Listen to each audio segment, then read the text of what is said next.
Olá pessoal, bom dia, tudo bem com vocês? Hoje nós vamos dar continuidade ao estudo do capítulo 6 sobre a região Nordeste. E nessa segunda aula nós iremos falar sobre o pau-brasil e a economia açucareira.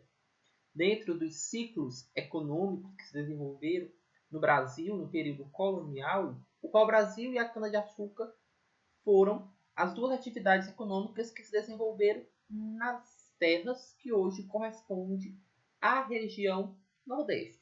Então, nessa aula, nós iremos estudar, aprofundar mais sobre esses dois ciclos econômicos e a importância dele do ponto de vista histórico para a formação do espaço geográfico brasileiro, mais especificamente da região Nordeste.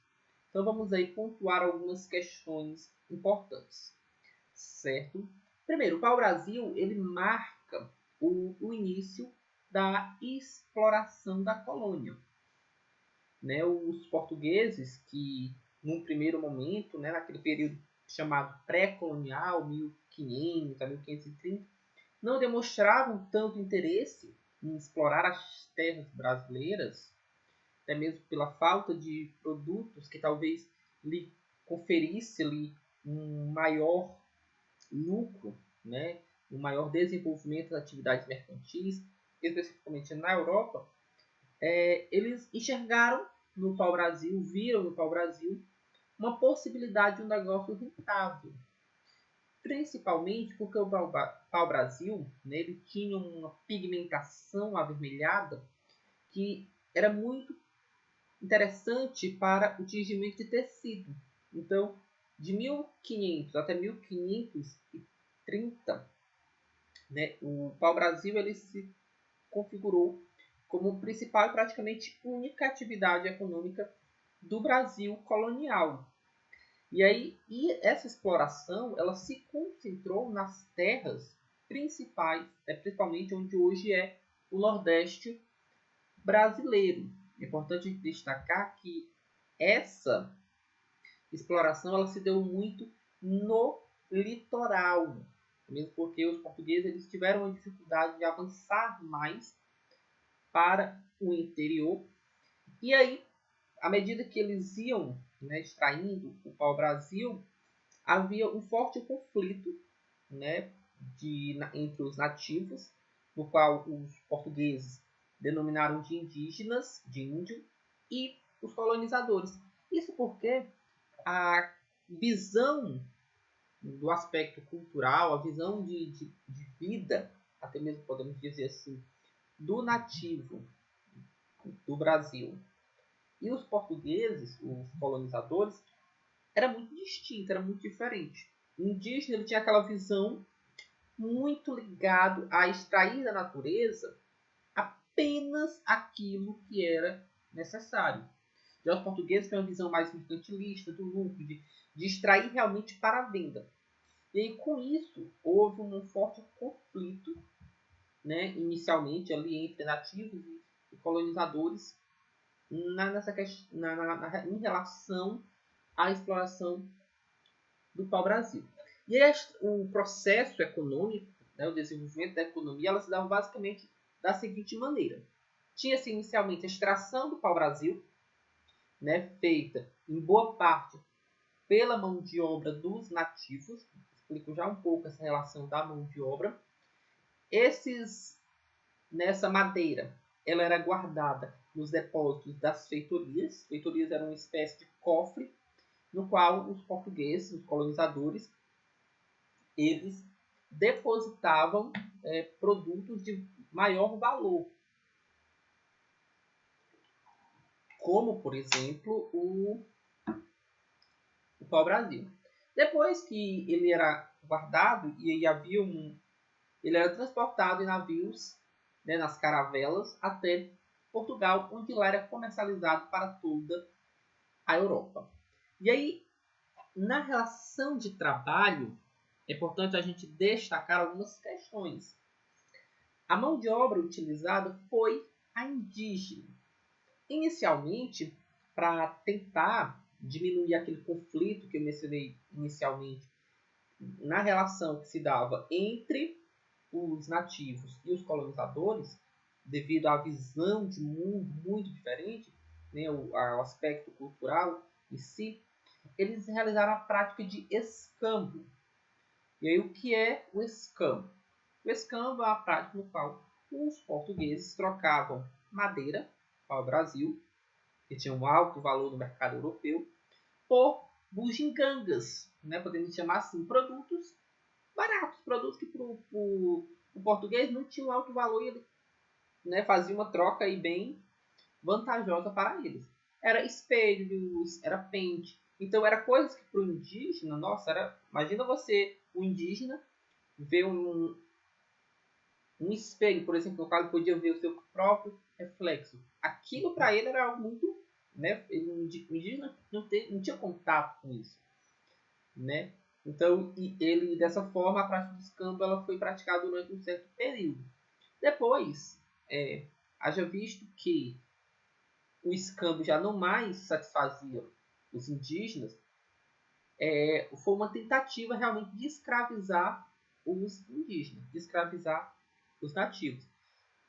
Isso não deu muito certo, mais uma vez por conta do modo de vida diferente entre os portugueses e os nativos. Os nativos, aquele modo de vida ligado muito à natureza, não tinham hábito de trabalho, né? Eles eram um povo extrativista, extraía da natureza o seu alimento, a sua sobrevivência, mas eles extraíam apenas o essencial. Eles não tinham essa visão, essa relação de trabalho com o espaço. E em relação também à questão do espaço natural, principalmente da vegetação, houve uma forte alteração da Mata Atlântica.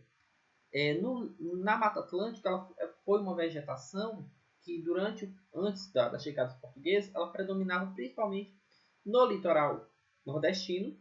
Era uma vegetação que ia do Rio Grande do Norte até o sul do Brasil, como a gente pode ver nesse mapa aqui. Esse mapa é a vegetação original lá de 1500, antes dos portugueses chegarem. E aí nós temos aqui a vegetação atual de 2014. Perceba a diferença da vegetação de 1500 para a vegetação atual. Hoje nós temos pouco mais de 2% da vegetação original, né, resguardada da Mata Atlântica no Brasil. E aí, dado o fim do ciclo econômico do pau-brasil, porque de 1500 a 1530, 30 anos aí de derrubada do pau-brasil de Mata Atlântica, o pau-brasil ele se tornou um recurso escasso. Então, a metrópole, né, o rei de Portugal, visando manter-se proprietário das terras da colônia, decidiu desenvolver outras atividades econômicas. Né? Havia uma necessidade da manutenção dessas terras a Portugal. E aí tinha que ser uma atividade rentável. Né? Os portugueses não iam cruzar o Oceano Atlântico, arriscando as suas vidas, muitos deles morrendo, porque aqui e acolá uma caravela naufragava no oceano. E aí, com essa necessidade de uma atividade econômica rentável, decidiu-se pelo cultivo da cana-de-açúcar. E aí vários fatores foram determinantes para o cultivo da cana-de-açúcar no Brasil. Primeiro, a abundância de terras, certo? Você tinha terras a perder de vista. Inicialmente, você tinha praticamente todo o litoral nordestino, que compreendia desde ali do sul da Bahia, que foi onde inicialmente os portugueses aportaram primeiro, até o litoral que hoje corresponde às terras do Rio Grande do Norte. Então, todo esse espaço ele foi usado para a produção da cana-de-açúcar.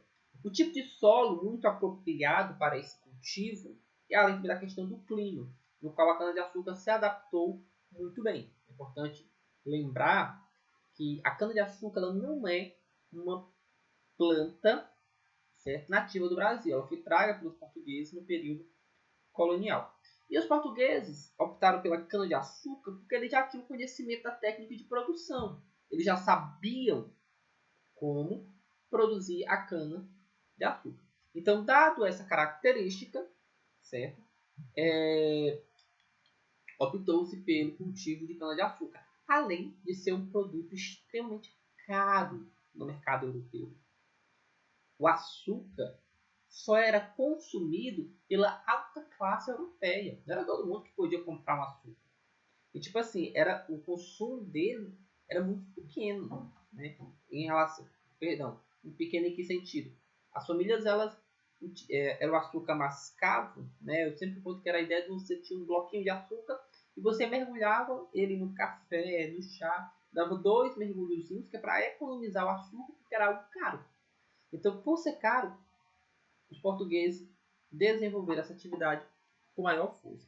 E aí o sistema no qual o açúcar, né, a cana-de-açúcar, ela foi produzida no Brasil, é um sistema denominado de plantation, certo? Se escreve plantation, certo? E mais se ler plantation. O plantation, ele é um sistema produtivo que no período colonial consistia em 4 pilares principais: latifúndio, monocultura, mão de obra escrava, produção destinada à exportação, ou seja, essa produção era destinada ao mercado externo. Era produzido na colônia e vendido para a Europa. O latifúndio, ele é as grandes propriedades de terra. Late significa grande, fúndio está ligado à terra. Monocultura, certo? Mono, uma cultura, produção. Ou seja, você tinha a produção nesse período apenas da cana-de-açúcar. Mão de obra escrava, como todos nós já conhecemos do processo histórico brasileiro, utilizou-se de escravos para a produção do açúcar. Inicialmente, os portugueses eles tentaram escravizar os indígenas, mas eles tiveram uma forte rejeição em relação a esse processo de escravidão. E aí, visando também uma atividade extremamente lucrativa, que foi o tráfico de escravos da África para a América. Então, eles trouxeram os africanos para serem escravos aqui na colônia, na época. E isso aí consiste nos 4 pilares do sistema plantation, que foi o sistema pelo qual a cana-de-açúcar ela foi produzida no período colonial. Okay? E aí, dentro da produção da cana-de-açúcar, se formou-se a chamada Sociedade Açucareira. A Sociedade Açucareira ela consistia basicamente em como a sociedade ela era dividida no período da produção da cana-de-açúcar no Brasil. Basicamente entre os séculos 16 e 17. Certo? Essa produção de açúcar ela se concentrava principalmente nos engenhos. Né? O engenho era onde a cana-de-açúcar era cultivada e era produzido o açúcar. Com a economia açucareira, o desenvolvimento da produção da cana-de-açúcar e do açúcar, o Nordeste se tornou a região mais desenvolvida no período, né, uma das mais fortes. E com o desenvolvimento dessa economia, formou-se uma elite que era composta pelos senhores de engenho e suas famílias. É importante destacar que essas elites, formadas lá no período colonial, ainda se perpetuam até os dias de hoje. Se nós olharmos o histórico de muitas famílias que dominam o cenário político e econômico do Nordeste, até mesmo do Brasil como um todo hoje, se nós estruturarmos ali todo o histórico da família, muitas dessas famílias hoje, que dominam o cenário político e econômico, são famílias que estão ligadas aos senhores de engenho. Né? Tem um certo grau de parentesco, porque essas famílias, ao longo do tempo, elas foram se mantendo, se perpetuando, né, nesse domínio econômico e político, né, se mantendo aí no poder. E o senhor de engenho, ele é uma figura muito importante para a época, porque ele tinha o domínio econômico e ele tinha uma influência muito forte na política. Em muitas épocas, em muitos locais, era o senhor de engenho quem determinava que ia ser, por exemplo, o governante da, por exemplo, da capitania hereditária no período do século XVI. Então, ele tinha muito essa influência, dado, né, esse domínio que ele tinha no cenário econômico. Então, essa aqui foi um pouco da explicação da economia, certo, do Nordeste durante o período colonial, do século XVI ao século XVII. Se você tiver tido alguma dúvida, você pode voltar novamente a assistir esse vídeo, certo? Se aí a sua dúvida ainda se manter, você pode entrar em contato com a gente pelo WhatsApp. Leia o conteúdo, faça suas atividades e até a nossa próxima aula. Tchau!